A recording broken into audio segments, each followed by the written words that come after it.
criminal offensive side eye.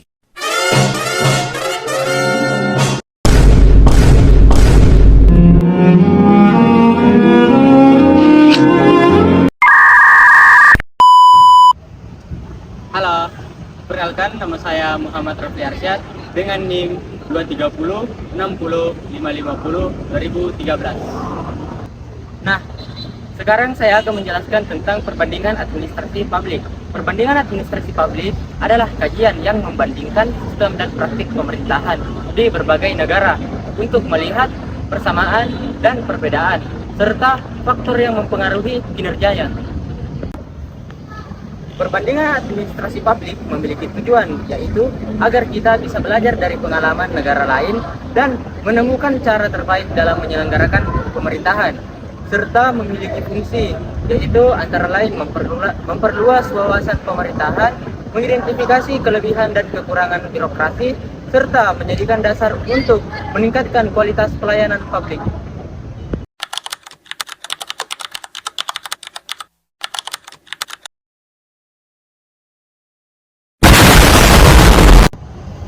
Dalam teori administrasi negara ada dua paradigma utama.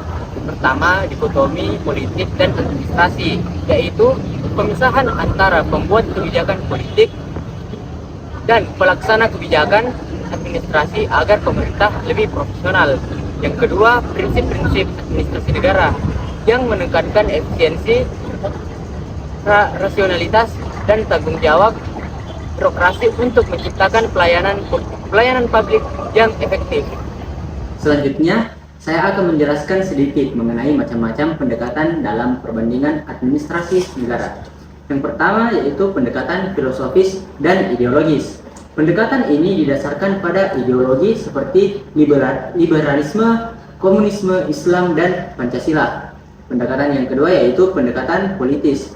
Pendekatan ini melihat bahwa administrasi negara merupakan instrumen politik dengan ciri-ciri yaitu administrasi dianggap sebagai alat politik untuk mencapai tujuan negara, yang manfaatnya yaitu untuk membantu menjalankan sistem administrasi negara secara realistis. Pendekatan yang ketiga yaitu pendekatan sistem. Pendekatan ini memandang administrasi negara sebagai bagian dari sistem politik yang saling berhubungan, yang ciri-cirinya ialah pertama, holistik, yang kedua, feedback, serta yang terakhir, input dan output. Yang keempat, pendekatan administrasi dan konstitusi. Pendekatan ini menitikberatkan pada landasan hukum dan dasar konstitusi dalam pelaksanaan pemerintahan. Adapun ciri-cirinya, yang pertama, setiap aktivitas pemerintah harus berdasarkan hukum agar tidak bersifat sewenang-wenang. Yang kedua, administrasi berfokus pada efektivitas dan transparansi, sedangkan konstitusi menekankan kapasitas hukum. Administrasi negara dan perbandingan administrasi negara saling berkaitan karena perbandingan membantu memahami penerapan administrasi ideal di berbagai pemerintahan. Menurut Woodrow Wilson, administrasi publik menerapkan prinsip politik dan manajemen untuk mewujudkan pelayanan publik yang efektif, akuntabel, dan transparan. Administrasi publik mencakup 5 ruang lingkup, yaitu organisasi sebagai wadah untuk menjalankan fungsi pemerintah. Yang kedua, manajemen sebagai pengelola sumber daya. Yang ketiga, kebijakan publik yaitu proses perumusan dan pelaksanaan kebijakan. Yang keempat, pelayanan publik yang mengukur kinerja birokrasi berdasarkan kepuasan masyarakat. Serta yang terakhir, akuntabilitas dan transparansi keterbukaan informasi publik untuk meningkatkan kepercayaan masyarakat. Nah, kemudian administrasi publik memiliki beberapa pendekatan dan tantangan. Pendekatan yang pertama yaitu pendekatan klasik, yaitu berorientasi pada struktur, hierarki, dan efisiensi. Yang kedua, modern, new public management, berorientasi pada efektivitas, hasil, dan penerapan prinsip manajemen swasta dalam sektor publik, serta memiliki tantangan. Tantangannya adalah yang pertama, globalisasi dan digitalisasi birokrasi, korupsi, dan rendahnya akuntabilitas. Yang ketiga, tuntutan masyarakat akan pelayanan cepat dan transparan. Yang keempat, penerapan prinsip good governance. Ciri-ciri administrasi publik bisa kalian baca di sini. di sini, serta di sini.